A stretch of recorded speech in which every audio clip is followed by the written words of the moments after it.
हम चाहते हैं कि जो भी विरोध हो रहा है उसका समाधान निकले। जो सवाल इन युवाओं के मन में है उस सवाल का जवाब कहीं से निकल कर आए, और आज उन सवालों का जवाब देने के लिए कोई और नहीं, ये जो पूरा खाका तैयार हुआ है, जिस टीम ने इस खाके को तैयार किया, उस टीम के बहुत महत्वपूर्ण हिस्से से आज एबीपी न्यूज़ की बातचीत होने जा रही है। सर हमारे साथ मौजूद हैं। सेना में भर्ती की अग्निपथ योजना को लेकर जो विरोध हो रहा है, जगह जगह हिंसा हो रही है, उस योजना को लेकर हर सवाल का जवाब देने के लिए हमारे साथ इस वक्त अग्निपथ योजना को बनाने वाले additional secretary lieutenant general Anil Puri जुड़ चुके हैं। और आपको मैं ये बता दूं कि जब हेलीकॉप्टर हादसे में जनरल विपिन रावत शहीद हो गए थे, तब डिपार्टमेंट ऑफ मिलिट्री अफेयर्स का जो कार्यभार है वो जनरल अनिल पुरी के कंधों पर आ गया था, पूरा जिम्मा, और इन्हीं के नेतृत्व में अग्निवीर योजना का पूरा खाका तैयार किया गया है। Thank you so much general Puri, हमारे साथ एबीपी न्यूज़ के दर्शकों के साथ जुड़ने के लिए। कुछ बहुत ही बेसिक और महत्वपूर्ण सवाल है जिनके जवाब जब आपसे जानेंगे युवा, तो हमें उम्मीद है कि जिस रास्ते पर वो जा रहे हैं उससे रुक जाएंगे। और इसीलिए पहला महत्वपूर्ण सवाल, ये योजना अगर लाई गई तो क्या सोच कर लाई गई सर? पहली चीज जय हिंद। जय हिंद सर। देखिए, फौज के अंदर ये योजना की ज़रूरत आज से नहीं है। ये जब कारगिल का युद्ध हुआ उस टाइम कारगिल रिव्यू कमेटी ने बोला कि हमारे देश के अंदर जो सेना है, जिसका बहुत महत्वपूर्ण सहयोग है देश के बॉर्डर को शांत रखने का, और आपको मालूम है हमारे दोनों साइड में कैसे मित्र हैं हमारे, इसकी आयु कम करनी है। हमारी एवरेज एज आज 32 साल है। हमें हुक्म मिला था इसको 26 साल करने के लिए। 26 साल, 22 साल तो वैसे निकल गए। तो अब ये स्कीम सिर्फ इस मुद्दे से लाई है, इसको यूथफुल बनाया जाए। यूथफुल इसलिए सो दैट हमारे नौजवान इसमें आ सके। हमारे देश, आपको मालूम है 2030 के अंदर 50% लोग 25 साल की आयु से कम होंगे। ये जो हमारा एक इतना बड़ा डेमोग्राफिक डिविडेंड है, हमारी भारतीय सेना, इसका रिफ्लेक्शन होना चाहिए। पहली चीज इसलिए। दूसरी चीज, हमारे से पहले वाली जो पीढ़ी थी वो टेक्नोलॉजी में इतनी अडेप्ट नहीं थी, हम भी उतने अडेप्ट नहीं हैं। जो अगली पीढ़ी आएगी वो हमसे कई कदम आगे होगी। ये जो उनकी अडेप्टिंग की कैपेबिलिटी है, इसको हमें अपने काम में लेना है। ये देश की रक्षा का काम है, ये कोई नॉर्मल काम नहीं है। सो इस मुद्दे से बनाई गई थी, और ये किसी एक आदमी ने या एक औरत ने नहीं बनाई, whole of the government approach है। इसके ऊपर ये एक दिन में काम नहीं हुआ, पिछले 2 साल से काम चल रहा है। एंड जिन जिन का आपने नाम लिया वो सब इसके साथ जुड़े हुए थे, चाहे वो भूतपूर्व हमारे चीफ थे तीनों, जो प्रेजेंट चीफ है, चाहे वो गवर्नमेंट है, चाहे जो सीडीएस थे, सब जुड़े हुए थे। उन सब ने इसको ठोक पीट के काम करा है। जो हाँ, आगे और कुछ नहीं तो मैं आगे बोल रही हूँ। जनरल पुरी, आपने ये कहा कि ये सेना को यंग बनाना है, एक यंग ब्लड की आवश्यकता है, जो एवरेज एज है उससे कम करना था। लेकिन क्या यही योजना है जो फायदेमंद साबित हो सकती है? और अगर हाँ तो कैसे? अगर आप उसकी निटिग्रिटी समझा पाए तो। ओके, हाँ जी। देखिए, पहली चीज मैंने आपको बताया 32 साल से हम 26 साल लाना चाहते हैं। हमने शुरुआत करी कि 17.5 साल से 21 साल की ये एज होनी चाहिए जिनको हम अंदर इसमें भर्ती करेंगे। बट युवाओं की पीड़ा को समझा गया और परसों इसकी उम्र 21 साल से 23 साल करी गई। क्यों? बिकॉज देश युवा के साथ जुड़ा हुआ है। ये युवा भविष्य है हमारे देश का, सेना का उससे ज्यादा भविष्य है, और हमारा जोड़ युवा के साथ कहीं ज्यादा लगा हुआ है। जैसे अम्बिलिकल कॉर्ड एक अपने माँ और बेटे के साथ होती है। कमिंग टू ये हमने क्यों करा और इससे हमारे को फायदे क्या होंगे? पहली चीज, ये उम्र बदली करी गई। अभी देखिए, ये जो 25% लोग हमारे साथ रहेंगे वो तो हम उनके साथ पूरी उनकी ट्रेनिंग कर लेंगे, सब कुछ उनका हो जाएगा। बट जो 75% लोग जिसकी वजह से लोग आज बाहर हैं, उनका क्या होगा? ये सबसे बड़ा मुद्दा खड़ा हुआ है। देखिए, पहली चीज, वो देश की ताकत है। ये लोग हमारे साथ स्किल्स लेके जा रहे हैं। इनको क्या क्या मिल रहा है? पहले बात करते हैं स्किल मतलब डिसिप्लिन। पूरे देश में कोई ऐसी संस्था नहीं है जो डिसिप्लिन भर के ऐसा भर देती, मतलब ऐसा अंदर डाल देती है कि अगर वो भूतपूर्व सैनिक हो या वो अग्निवीर होगा, वो अलग दिखेगा। उसका रिज्यूमे यूनिक होगा, उसको लेने वाले लोग बहुत होंगे। इन लोगों को अपने, ये जो युवा हैं उनको अपने ऊपर इतनी हौसला अफजाई नहीं है कि उनका जो रिज्यूमे हमारे से निकलने के बाद होगा वो कितना भिन्न होगा, कितना महत्वपूर्ण रहेगा। वो क्यों? Number 1, discipline. डिसिप्लिन कोई एकेडमी, कोई कोचिंग संस्था नहीं सिखा सकती। दूसरा, जो 10वीं क्लास वाले लोग आएंगे हमारे पास, हम उनको 12वीं क्लास का सर्टिफिकेट देंगे। कैसे देंगे? ये मिनिस्ट्री ऑफ हायर एजुकेशन तय कर रही है, मिनिस्ट्री ऑफ प्राइमरी एजुकेशन तय कर रही है, उसका प्रावधान बना दिया गया है। ये आखिर युवा है कौन? इनकी उम्र 17.5 साल एक एंड पे और दूसरे साल पे 21/23 साल। आज देश के अंदर जो लोग 25 साल के हैं, उनके पास कितनों के पास नौकरी है? बहुत कम है। हमने ये पूरा एनालिसिस एजेंसी के थ्रू करवाया, जिन्होंने बोला एवरेज एज जो नौकरी वाली है 27-28 साल है। अब ये युवा आ रहे कहां से हैं? हमारे को 70% रूरल जो हैं यूथ से, रूरल एरिया से आ रहे हैं, गांवों से आ रहे हैं। इनके पास क्या है वहां पे? इनके पास एक खेती बाड़ी करने का खेत है, इनके पास या कोई छोटा मोटा व्यवसाय है, नहीं तो वो दौड़ लगा रहे हैं सिटीज की तरफ, उनके आकर्षण की वजह से। हम उसको वहां से ले रहे हैं बिकॉज उसने कठिन जीवन काटा है और वही हमें जरूरत है, बिकॉज हम उसको और ट्रेनिंग देंगे इसके बाद। जब ये हमारे पास ट्रेनिंग कर लेगा, इसके पास तकरीबन 12 लाख रुपए अलग होंगे। अब 12 लाख रुपए लेके जाएगा, चाहे वो नया ट्रैक्टर ले, चाहे वो नई कोई योजना बनाए अपनी खेती बाड़ी को इंप्रूव करने की, चाहे वो अपनी बहन की ध्यान रखे, चाहे वो अपने माँ बाप का ध्यान रखे, चाहे वो अपने ऊपर ये पैसे लगाए हायर एजुकेशन के लिए, उसके पास ये सब कुछ है। इसके अलावा 12 लाख के साथ अगर वो एंटरप्रेन्योर बनना चाहे तो 2 योजना लगाएंगे। एक बैंक लोन की, उसके काम चल रहा है और 5-6 दिन में ये आ जाएगी। बैंक लोन कैसे मिलेगा इनको, उनको कितना मिलेगा, एंड उसकी जो क्रेडिट रेटिंग होगी उसके हिसाब से उसका लोन इंक्रीज करा जाएगा। तो उससे ट्रेनिंग दी जाएगी। आफ्टर वो हमारे साथ 4 साल खत्म कर लेगा कि वो एंटरप्रेन्योर बन सकता है। तो ये हो गई शिक्षा और पैसे की बात। नाउ कमिंग टू हमारे पास और जॉब्स क्या है। आज देखिए, सुबह 2 दिन पहले ये बोला गया था कि सीएपीएफ के अंदर इनको प्रेफरेंस दी जाएगी जो अग्निवीर बाहर निकलेंगे। क्यों? देखिए, हमारे साथ उन्होंने 6 महीने तो ट्रेनिंग करी, उसके बाद 4 साल हमारे साथ काम करा। तो सीएपीएफ जानती हैं ये 25 से 27 साल का युवक उनके लिए महत्वपूर्ण रहेगा। वो एक इथोस लेके आ रहा है मिलिट्री डिसिप्लिन का, एंड वो उनको तुरंत अपने पास रख रहे हैं। ये 2 दिन पहले की बात थी। आज क्या हुआ?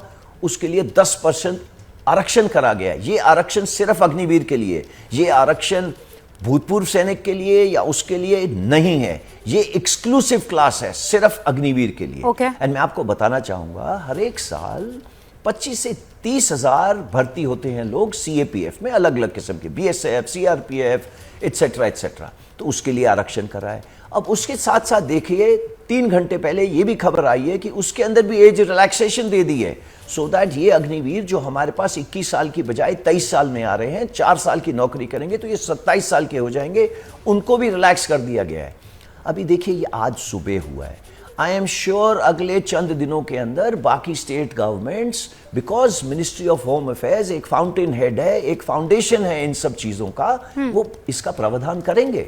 ये हो गई अगर उन्हें दिलचस्पी है गवर्नमेंट जॉब करने की। Now coming to the private industry.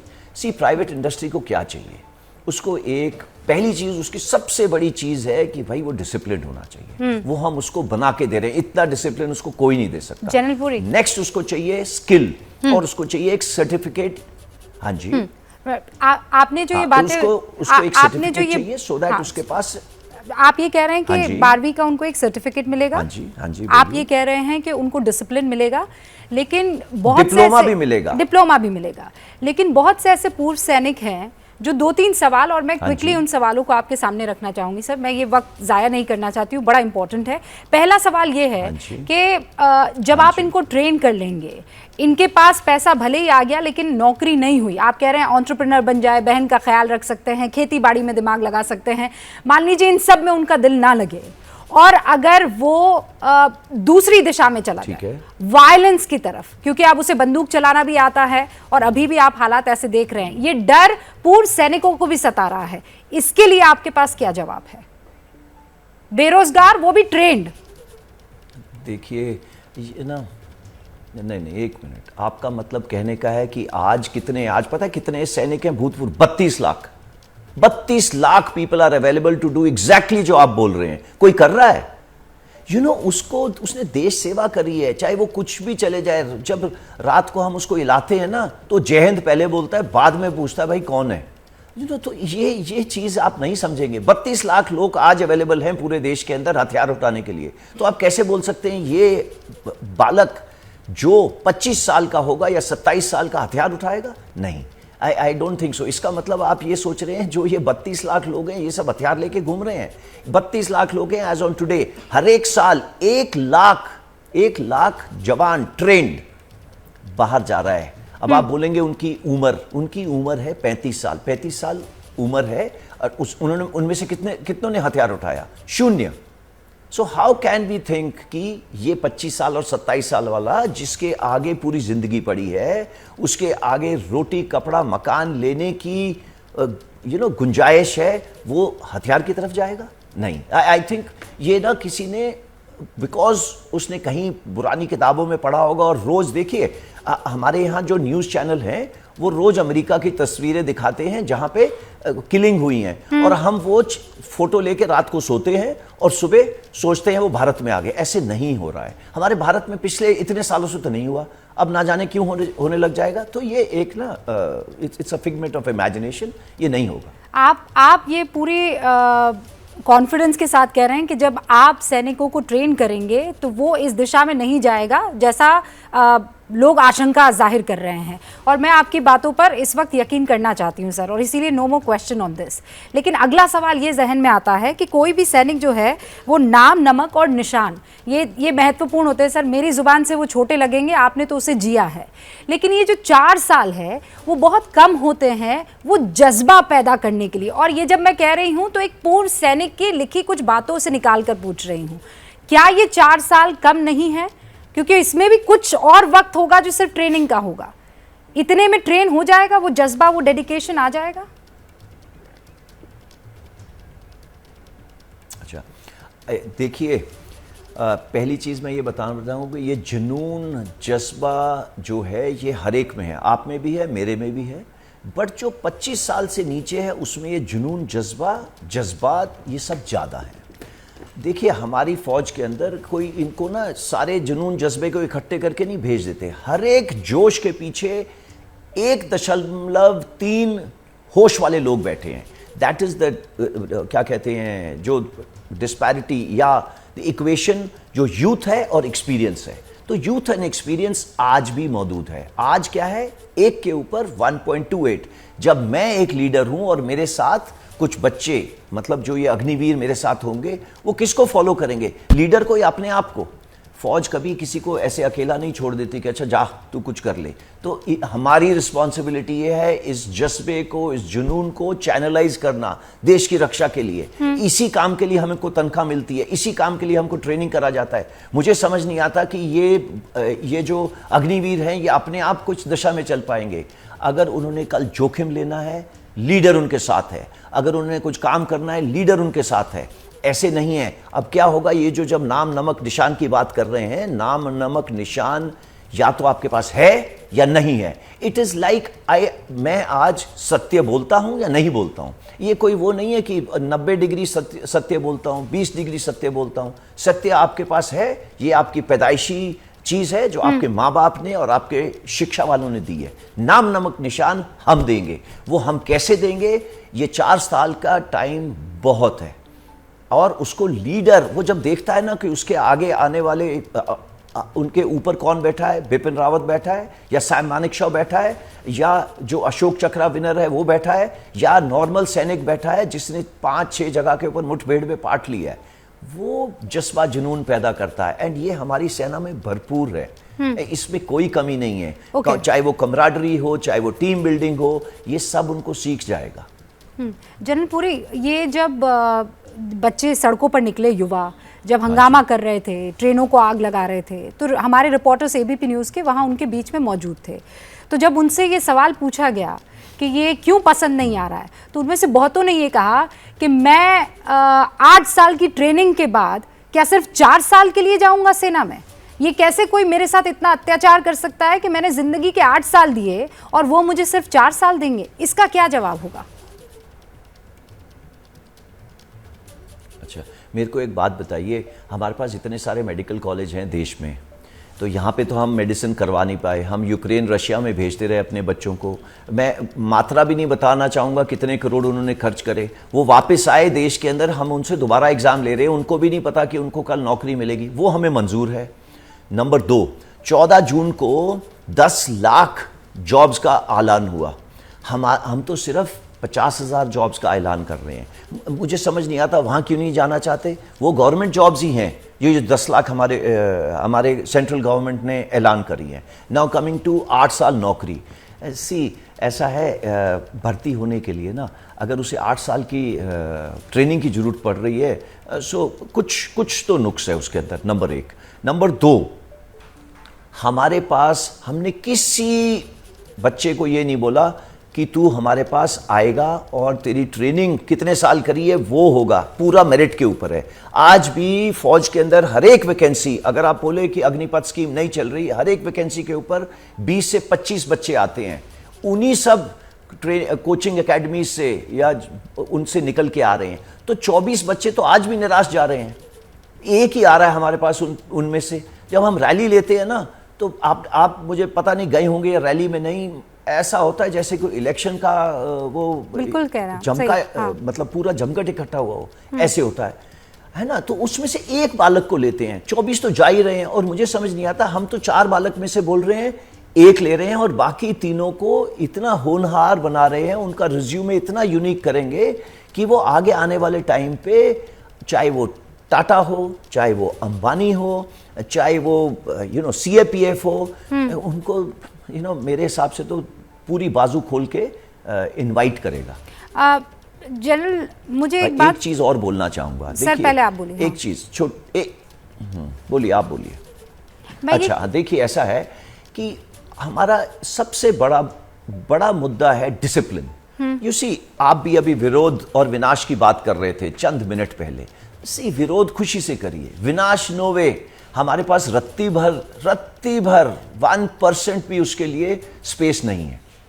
सो मैं उनसे फिर भी अभी प्रार्थना करना चाहूँगा, गुंजाइश, हमारे साथ जुड़ना है। फॉरगेट अबाउट विनाश, हमारे साथ जुड़ना है। फॉर हेवन सेक जाके अपनी फिजिकल ट्रेनिंग शुरू करिए, अपने सर्टिफिकेट डिजी लॉकर में या जहाँ पे भी रखें, निकालना शुरू करिए। बिकॉज और 2 दिन के अंदर तो ये काउंटर खुलने वाले हैं, उनको इनरोलमेंट करने की ज़रूरत है।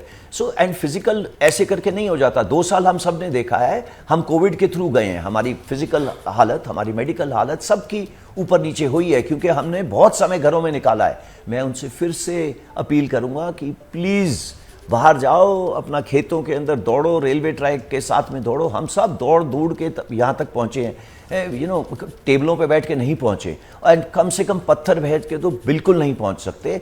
आजकल के ज़माने में जब AI, आर्टिफिशियल इंटेलिजेंस आ गई है, मेरा एक आधार कार्ड है, आपकी फ़ोटो आधार कार्ड के साथ 2 मिनट में जुड़ेगी, 3 मिनट पर ही नहीं लेंगे। एंड ये पूरी प्रथा जो है पुलिस वेरिफिकेशन पे चलती है। There is no other way, because discipline की बुनियाद के ऊपर ही पूरी फौज खड़ी है। तो हम इस बुनियाद की नींव पे चोट मार रहे हैं बाय डूइंग विनाश। आई एम सॉरी, विनाश नॉट एक्सेप्टेबल। तो आप इन तमाम लोगों को क्या कहना चाहते हैं, खासकर जो बोगियों में आग लगा रहे हैं, जो जगह जगह आगजनी कर रहे हैं? क्योंकि कहा जा रहा है कि ये वही लोग हैं जो कसम तो खा रहे हैं देश की रक्षा की, लेकिन सबसे ज़्यादा चोट जो है वो देश की संपत्ति को पहुंचा रहे हैं। देखिए, पहली चीज़, हम बिल्कुल क्लियर हैं, ये बोगी को आग लगाएं, एक पत्थर को देखें, एक औरत की तरफ नज़र उठा के देखें, हम नहीं लेंगे, सवाल ही नहीं उठता लेंगे। नंबर 1। नंबर 2, मैं ये सारे लोग भर्ती होने वाले हैं ये कभी नहीं मानूंगा। ओके, इसमें 3 किस्म के लोग हैं। एक वो लोग जो उकसा रहे हैं, क्योंकि 2 साल से भर्ती की प्रथा बिकॉज ऑफ कोविड बंद रही है, उनको उकसा रहे हैं और ये मतलब उनकी बातों में आ रहे हैं। नंबर 2 वो लोग हैं, आप बताइए, कोचिंग एकेडमीज हमारे देश में कितनी हैं? सी दिल्ली को छोड़ दो, यहाँ पे सिर्फ आईएएस की कोचिंग एकेडमी है, पूरे देश में भरी हुई हैं कोचिंग एकेडमीज। अब उन लोगों ने इन बच्चों से पैसे वैसे लेके बैठी हुई हैं और उनको आश्वासन दे रहे हैं 1 साल 2 साल 3 साल जितनी देर का भी उन्होंने आश्वासन दिया है, आश्वासन दे रहे हैं जिनकी नींव के ऊपर चोट लगी है बिकॉज ऑफ जो भी नया सिस्टम बना है, वो लोग इनको उकसा रहे हैं। मेरा उनसे भी गुजारिश है कि आगे आने वाले टाइम में, आज तो हम 40-50 हज़ार ले रहे हैं, 5वें साल से ये भर्ती 1 लाख पे जाने वाली है। कोचिंग एकेडमीज़ को आने वाले टाइम में बहुत ज़्यादा अग्निवीर मिलेंगे जो उनके पास आएंगे। एंड देखो हमें क्या ज़रूरत है, हमें बेस्ट की ज़रूरत है। बेस्ट मुझे नहीं ज़रूरत है, देश को ज़रूरत है। देश को ज़रूरत इसलिए बिकॉज उसने जाके देश की रक्षा करनी है। So we want the best. And best कैसे आएगा? सिलेक्ट करने से। एंड ये कोई पहली बार एक्सपेरिमेंट नहीं हो रहा देश के अंदर। आप अमेरिका का पढ़ लीजिए, चीन का पढ़ लीजिए, रशिया का पढ़ लीजिए, इजराइल का पढ़ लीजिए, सब देशों में ये है मल्टीपल एंट्री सिस्टम। हम तो सिर्फ 2 एंट्री की बात कर रहे हैं, वो लोग मल्टीपल एंट्री लेते हैं, 1 साल के लिए, 2 साल के लिए, कोई 3 साल के लिए। हम तो सिर्फ सिंपल 2 ही एंट्री बोल रहे हैं। एक परमानेंट जो हमारे साथ 25% रहेंगे और जो 75। हाँ जी जनरल सूरी, तो क्या अब नौकरी नहीं है सेना में? अगर सामने वाला आना चाहता है तो वो नौकरी के लिहाज से ना आए, वो देश की रक्षा के लिहाज से आए। अब ये एक नौकरी भर नहीं है जैसा देश के युवा इससे पहले सोचा करते थे। देखिए ये जज्बा है, ये नौकरी नहीं है। अगर आप में जज्बा नहीं है तो आप जान नहीं दे सकते। दैट जज्बा हैज़ टू बी देयर। इसीलिए हमको यूथ चाहिए, जुनून, जज्बा, इसके एंड बाकी काम हम करवा लेंगे। एक कैसा भी आप आदमी भेज दीजिए हमारे पास या औरत भेज दीजिए तो टेढ़ा है, ऐसा है, वैसा है, बाल लंबे हैं, वैसे खड़े होता है, हम सबको सीधा कर लेंगे। हम उसको जो काम करना है देश के लिए वो करवा लेंगे। मैं ये नहीं बोल रहा कि ये नौकरी नहीं है, नौकरी ज़रूर है, बट उससे ऊपर जज्बा है। जज्बा जरूरी है हमारे काम के लिए। इतना आसान नहीं है अपनी जान देना या अपने कोई गोली खा लेना और फिर बोलना अच्छा ठीक है मैं चंद दिनों में ठीक हो जाऊंगा। इसके लिए थोड़ी सी माइंड की डेवलपमेंट चाहिए। तो आप प्लीज़ मेरे मुंह में ये वर्ड मत डालिए कि नौकरी नहीं करेंगे, नौकरी खुशी से करें। हाँ, लेकिन जज्बे के साथ करें सर। मैं एक और सवाल पूछना चाहती हूँ और वो सवाल ये है कि ये जो टीओडी योजना है ये सिर्फ सैनिकों के लिए क्यों लागू है, ये अफसरों के लिए क्यों लागू नहीं है? ये सवाल पूछा गया है कि अगर 4 साल में सैनिक या जवान तैयार हो सकते हैं तो अफसर नहीं तैयार हो सकते। ओके, सो देखिए, पहली चीज़ मैं आपसे गुजारिश करूंगा, आपसे ही नहीं, जितने भी टीवी चैनल हैं इसको टीओडी मत बोलिए। टीओडी ये है ही नहीं, ये अग्निपथ है, इंडियन प्रॉब्लम इंडियन सोल्यूशन। तो टीओडी का नाम हमने बिकॉज हम सारा दिन देखते रहते हैं कि अमेरिका में क्या हो रहा है। देखिए, जो अमेरिका में फोर्सेस बैठी रहती हैं और अगर वो इराक में जाती हैं या अफगानिस्तान में जाती हैं तब उसको टूर ऑफ ड्यूटी माना जाता है। ये यहाँ पे हम ना टूर कर रहे हैं ना कुछ कर रहे हैं, हम अपने देश की रक्षा कर रहे हैं। So this name tour of duty आपके रैम में से डिलीट कर देना चाहिए। Okay, number 1। Number 2, coming to ये जो युवा होंगे ये मतलब हमारे साथ कैसे आगे काम करेंगे।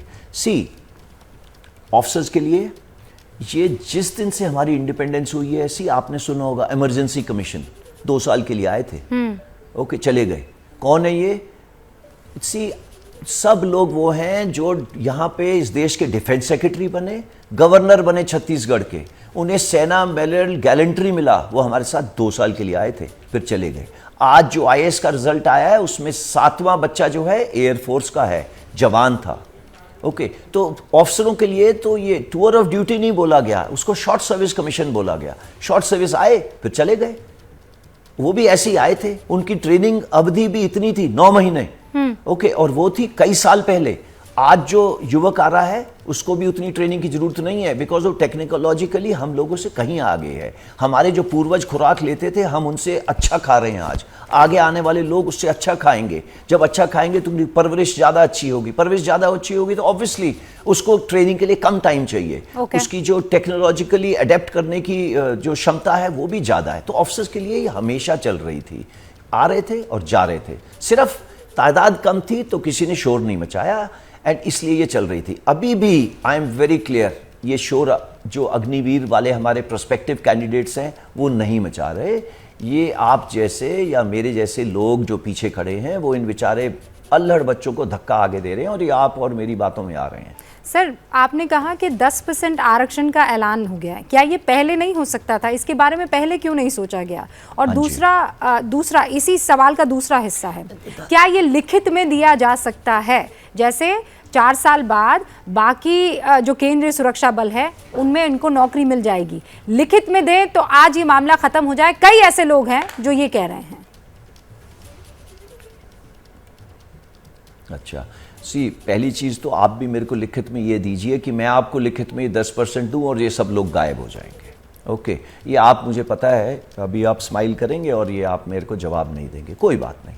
But let's come to this 10% आरक्षण।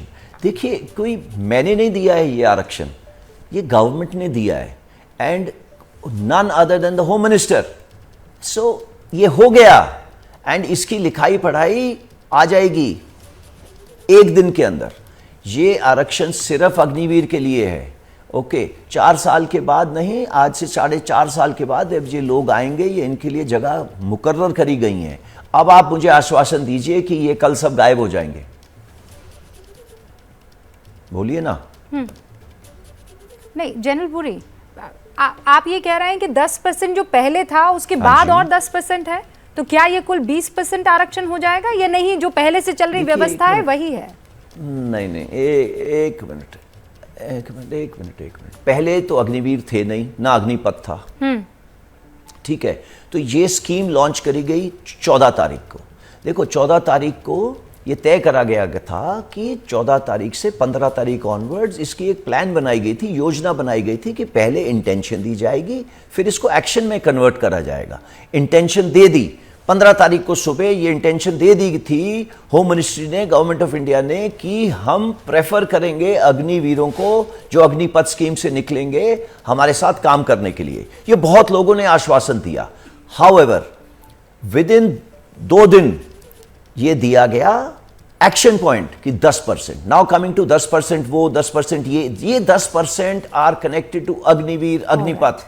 इसको ना हमें ज़्यादा बाल की ना खाल उठाड़ेंगे, ये मेरे हिसाब से तो question is not valid, because ये बना ही सिर्फ अग्निपथ के लिए 10%। सो नहीं सर, मैं इसलिए आपसे कह रही हूँ आना ही नहीं चाहिए आशंका। सैनिकों को लेकर 10% पहले से था, तो फिर ये जब निकलेंगे तब ये भी पूर्व ही सैनिक के बैच के साथ निकलेंगे, और इसीलिए ये क्लैरिटी जरूरी थी, and that is the reason I put for the question, ताकि ये क्लैरिटी आ जाए। आप ये कह रहे हैं कि ये जो है वो अग्निवीरों के लिए है। एब्सोल्युटली,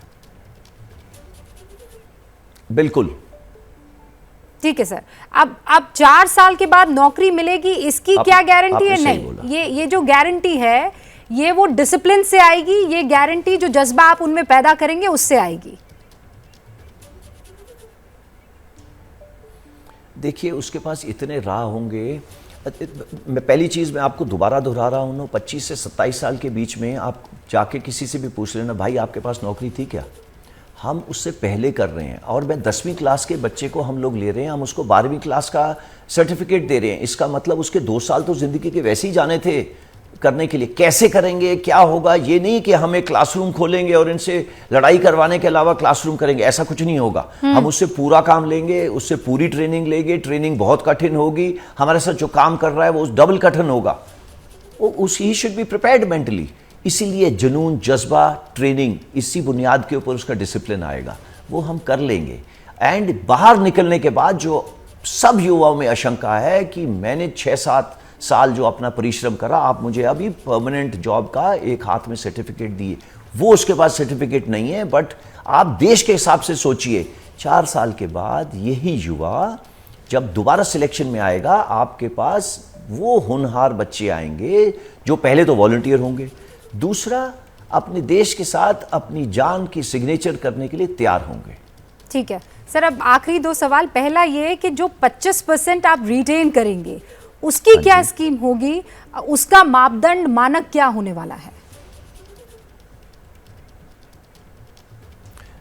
देखिए, सिलेक्शन करने के लिए आज ऑफिसर्स जो हमारे पास हैं, शॉर्ट सर्विस कमीशन वाले, उनको भी इसी तरीके से सिलेक्ट करा जाता है, वो भी इन्हीं छोटी उम्र में आते हैं। तो ये हमें एक्सपीरियंस है सिलेक्शन कैसे करा जाए। बट इन अग्निवीरों के लिए जो 21 से 23 साल के हैं और अब 25 साल के हो जाएंगे, इनकी सिलेक्शन के लिए एक वाइस चीफ बैठे हैं जो इसकी पूरी तहकीकात, ये सिस्टम ट्रांसपेरेंट होगा, ये ऑब्जेक्टिव होगा, ये सेंट्रल होगा। इसके अंदर कोई लिखाई पढ़ाई नहीं होगी कि आप मुझे अच्छे लग रहे हैं, आपने मेरे साथ नौकरी करी है, उसने मेरे साथ सियाचिन में था या ये मेरे साथ राजस्थान में था, ये सब नहीं होगा। ये बिल्कुल ऑब्जेक्टिव होगा। इसके ऊपर काम शुरू हो चुका है। अगले 2 महीने के अंदर ये प्रॉपरली आएगा कि भैया इस बेसिस के ऊपर आपकी सिलेक्शन होगी। एंड वो सिलेक्शन क्या बेसिस होगा? आप फायरिंग ठीक करोगे, आप दौड़ भाग ठीक करोगे, आपका चाल चलन ठीक होगा, यही सिलेक्शन सिस्टम हो गए और कई और चीज़ें। बट ये ऑब्जेक्टिव होगा। इसके अंदर ये नहीं होगा कि आपने मेरे को फ़ोन करा या मैंने आपको फ़ोन करा, वो सब नहीं चल सकता। बिकॉज ये सेंट्रल होगा। इनके ऊपर नाम भी नहीं पता चलेगा कि आप अग्निवीर, अगर अग्निवीर एक्स है तो आपका नाम आ रहा है, आपका वहाँ पे नंबर लिखा जाएगा 1। तो जब सेंट्रल सिस्टम बताएगा, यही बताएगा 1, 27, 24, 110, वो रोल नंबर आएंगे और उनको बता दिया जाएगा। सर एक और सवाल है, और दूसरा सवाल आपका? हाँ, तो मैं सर 2 और सवाल जोड़ने वाली हूँ, क्योंकि आप जिस तरीके से बातें रख रहे हैं इस वक्त देश आपको सुन रहा है। कहा ये जा रहा है कि, और ये सिर्फ कहा जा रहा है, मतलब ये कोई पुख्ता तौर पर प्रूव नहीं हो पाया, लेकिन रूस भी इसी तरीके से सेना में भर्ती वहाँ पे कर रहा था। ऐसी स्कीम युवाओं में वो जज्बा और जोश नहीं पैदा कर पाई, और इसीलिए यूक्रेन में रूस की सेना को दिक्कत हो रही है। मतलब अब ये जो तिया पाचा हो रहा है, इस पर आपका क्या जवाब होगा? मेरे को एक बात बताओ, पहले तो भारत के युवा को आप रूस के युवा के साथ कंपेयर करके पहले तो उन्हें गाली खुद ही दे रहे हैं। प्लीज़ उनको मत धिक्कारिए, नंबर 1। नंबर 2, जो रूस ने ट्रेनिंग करी, उन्होंने उनको रखा एक लेवल नीचे। उन्होंने कंधा से कंधा लगा के नहीं बोला उसको, उसने बोला भाई आप 2 साल के लिए आ रहे हो और फिर चले जाना। ओके, सो इसकी कंपैरिजन मत करो। एंड रूस की आप स्टडी करना, उनकी उम्र क्या है एवरेज। ओके, हमारी एवरेज 25 साल, 50% लोग उससे नीचे होंगे। आप रूस की देखिए क्या है एवरेज एज। सो जुनून जज्बा कैप्चर करने की ज़रूरत है। उधर जुनून जज्बा है नहीं है, ऐसे वर्ड्स भी उनको आते हैं नहीं आते हैं। सो मेरे हिसाब से जो इंडियन प्रॉब्लम है, इंडियन जुनून है, इंडियन जज्बा है, इंडियन देशभक्ति है, वो कैप्चर नहीं कर सकते। और आपको एक चीज़ और मालूम होनी चाहिए, रूस वो रूस नहीं है जो 25 साल पहले था। ओके, वो कई हिस्सों में बट चुका है। तो उसकी जो जुनून जज्बा है वो भी कई हिस्सों में बट चुका है। तो मेरे हिसाब से ये कंपैरिजन भारतीय नागरिक के साथ करना, उससे अच्छा उसे गाली वाली दे दो। अच्छा सर, पहली बात तो ये है कि मेरी इतनी हैसियत नहीं है कि मैं देश के जवानों को या देश की सेवा करने वाले उन तमाम युवाओं को गाली दूं। ये एक सवाल था, और आज चूंकि मुझे मौका मिला है कि हर किस्म का सवाल आपके सामने रखूं, तो वो सवाल मैंने रखा है, क्योंकि जहन में तमाम तरीके के सवाल आ रहे हैं और वो फिर आगजनी में तब्दील हो जाते हैं, आक्रोश में। अब एक सवाल ये आ रहा है सर कि मैं एक महिला हूँ, और तमाम वो महिलाएँ जो आने वाले टाइम में देश की सेवा करना चाहती हैं, वो ये सवाल आपसे पूछना चाहेंगी, क्या औरतें भी, महिलाएं भी इसमें शामिल होंगी?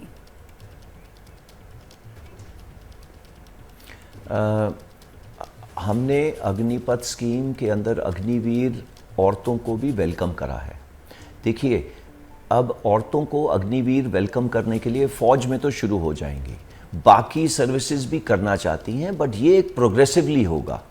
ओके, ये ऐसे नहीं कर सकते कि आज इतने लेंगे, बिकॉज उन नंबर्स जरूर सेलेक्ट करे जाएंगे, बट किस जगह के अंदर वो काम करेंगे डिपेंडिंग ऑन देयर कैपेबिलिटी, वो तय कर रहे हैं सर्विसेज, और ये सब हो जाएगा। उन्होंने एक जगह में नहीं रखा है, उनको कम से कम 27 जगह अलग अलग किस्में, फॉर एग्जाम्पल जैसे वो टेक्निकल हो सकती हैं, वो रेडियो डिपार्टमेंट में हो सकते हैं, वो रडार डिपार्टमेंट में हो सकते हैं। इस अलग अलग किस्म की प्रावधान कर रहे हैं, बट प्रोग्रेसिव मैनर में होगा depending on the requirement, but लिया जाएगा। ओके, ऑल राइट, मैं उस पल का इंतजार करूंगी सर। ये OTA चेन्नई में आप लोगों ने एक यंग लीडर्स ट्रेनिंग विंग बनाया था सर, ताकि JCO और NCO यानी कि आम जवान की तरह भर्ती होने वाले भी ऑफिसर्स बन सके। तो क्या अग्निवीर इसके लिए भी एलिजिबल होंगे क्या? बिल्कुल होंगे। हमने उनको क्या करा था, देखिए वो पहले तो जवान थे हमारे साथ, फिर वो जेसीओ बने, फिर हमने उस ट्रेनिंग एकेडमी के भेजा। अभी अग्निवीर का क्या होगा? अग्निवीर पहले तो 4 साल के लिए अग्निवीर कहलाएगा, फिर वो मेरी तरह सिपाही कहलाएगा या लास्ट नायक, या उसके बाद वो उसी जगह जाएगा जैसे सब जगह लोग जाते हैं। कल को अग्निवीर अगर ऑफिसर बनना चाहेगा तो वो खुशी से बन सकता है, वो एग्ज़ाम देगा, पास करेगा, ऑफिसर बनेगा।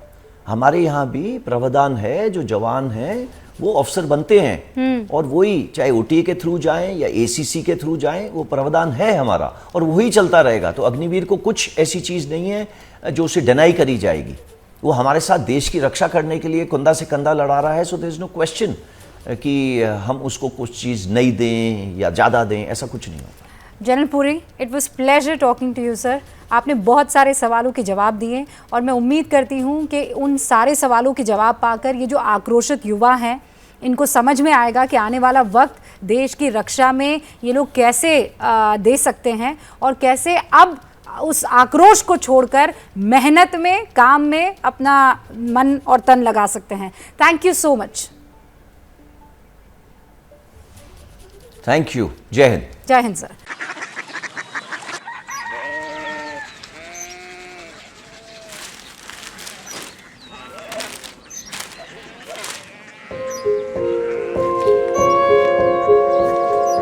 बाबा बाबा कोरिया सिटी जानी ना।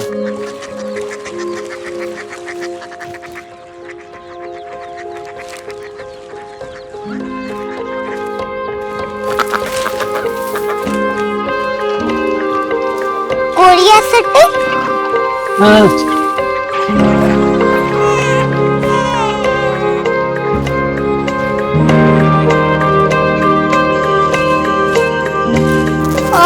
कोरिया सिटी कहाँ पे है? शहर अंग्रेजी लगे हैं।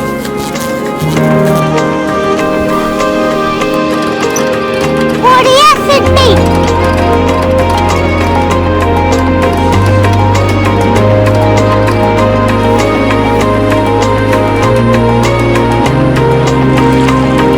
वो बहुत दूर है।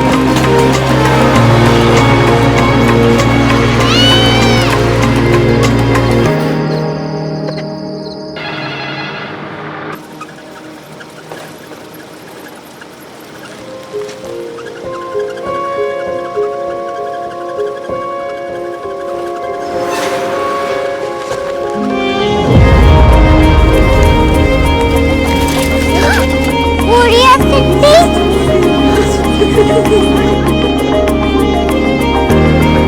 दुनिया को बोलना नहीं, कुछ लोग बड़े होते हैं। कोरिया सिटी कहाँ है? प्रोफेसर साहब को पता होगा। हो, ये छोटा वाला ग्लोब लगता है और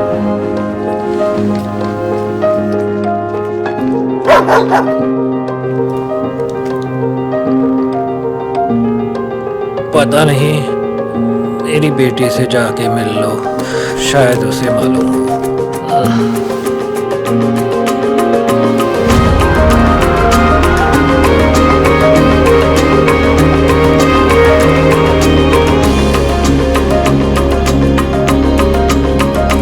हाय,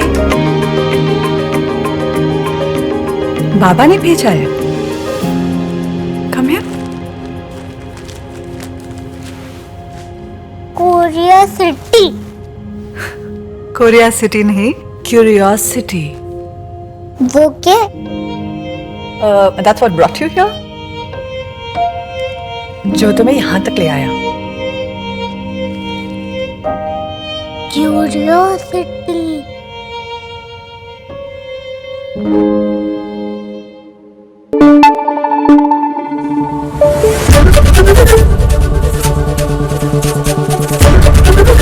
एबीपी न्यूज आपको रखे आगे।